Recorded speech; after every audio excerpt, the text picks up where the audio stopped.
I never really thought I'd be in Freddie's life again, but now I can't imagine my life without him. The Frasier reboot's sophomore run quietly notes the biggest Boston error of the revival series and may even hint at future correction. Complementing the Emmy-winning classic sitcom of the same name, the show centers on Dr. Frasier Crane, Kelsey Grammer, almost 20 years after the last episode. Following the death of his father, Martin Crane, late John Mahoney, Frasier returns to Boston. The character came from Cheers before landing his own Seattle-based sitcom, but Frasier's third act has little in common with past iterations. In the Frasier series finale, Dr. Crane tracks Charlotte, Laura Linney, to Chicago. Frasier also had a stellar career as a television talk show host in the 20-year interval between the original show and the comeback. Still eager to put Chicago and the Dr. Frasier Crane show behind him, the recently single, retired psychiatrist is also eager to move on. Although Frasier is wealthy thanks to his decades on TV, he can't seem to stop working. In the reboot's pilot, Frasier gives a guest lecture at Harvard University, which goes so well that he eventually lands a job in the school psychology department. Frasier Season 2 barely focuses on Kelsey Grammer's arc as a Harvard educator. Despite being a focus on Season 1's early episodes, Frasier's time as a Harvard professor barely figures into the reboot's sophomore outing. After his Oxford University buddy, Professor Alan Cornwall, Nicholas Lyndhurst, invites Dr. Crane to give a guest lecture to his students at Harvard, the former TV host meets Professor Olivia Finch, Toxalagundoy. Another member of the Frasier reboot's new cast of characters, Olivia, the chair of Harvard's psychology department, is desperate to have the famous and beloved Frasier join the faculty. While Frasier dismisses the idea at first, positive interactions with Harvard students push him to reconsider.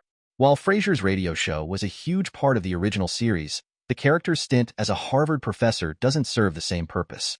Of course, moving to Boston also presents Frasier with an opportunity to finally connect with his estranged son, Freddie, Jack Cutmore Scott. That thread definitely takes precedence over Frasier's time at Harvard University.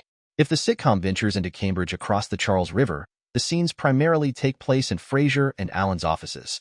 While Frasier's radio show was a huge part of the original series, providing both comedic bits and heartfelt moments, the character's stint as a Harvard professor doesn't serve the same purpose.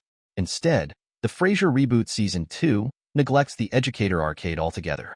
Why being a Harvard teacher doesn't work like Frasier's job in the revival. Unfortunately, Frasier's time as a Harvard University educator just isn't as successful as the character's memorable stint as a radio talk show host. In the original Frasier, the radio show segments often complemented other ongoing storylines or a given episode's themes. Additionally, it allowed for Grammer to deliver some of Frasier's more famous monologues in his characteristic highbrow fashion. Doling out advice has always been the psychiatrist's strong suit, even in situations where he gets carried away. Lecturing students just doesn't offer the same hilarious chances. Furthermore, the show does not portray Frasier's students as true characters. Although two of his colleagues, Alan and Olivia, have a significant impact at work, they also make appearances in scenes at Frasier's apartment, Mahoney's pub, and other locations. While some of the original Frasier's characters, like Roz Doyle, Perry Gilpin, appeared in and out of the office, others, especially Bulldog, Dan Butler, were workplace-only characters. This created a humorous division between Frasier's professional and personal lives, a balance that the Frasier reboot struggles to achieve. Perhaps Roz's rumored move to Boston will impact Frasier's profession once more.